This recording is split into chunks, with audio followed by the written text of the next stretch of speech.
Rise of the Slime is Bunkovsky Games' newest release on the Nintendo Switch. This roguelike deck builder brings with it a sense of familiarity to the genre that's seen a spike in popularity in recent years, where just about every new game is trying something different, and this turn-based entry is no different.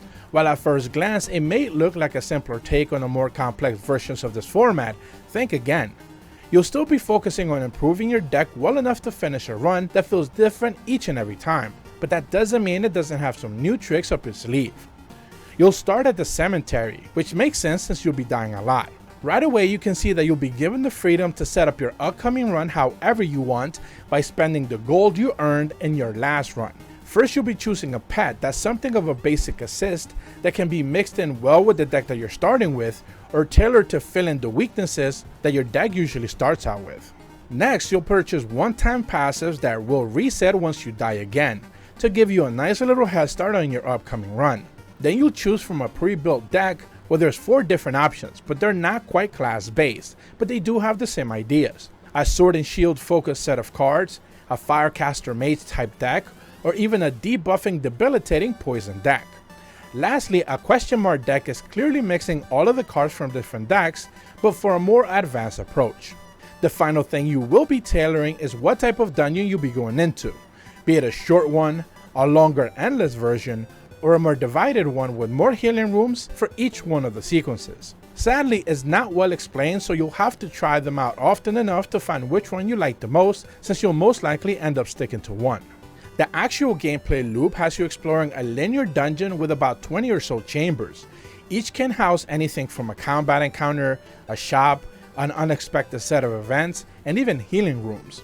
The aesthetics from the dungeon also change occasionally, so they won't feel too repetitive, and also monster variety is rather adequate.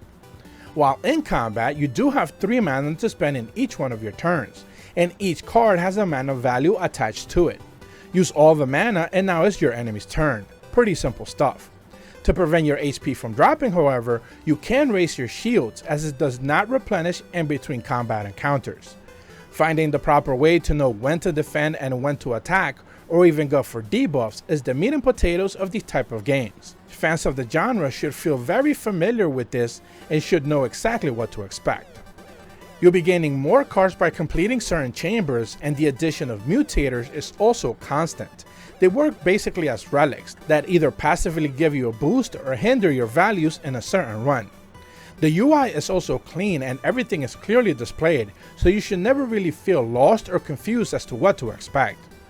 While I did capture my gameplay on a PlayStation 5, the Switch version is excellent and there's no performance issues on the Switch Lite, and everything feels legible on that tiny screen.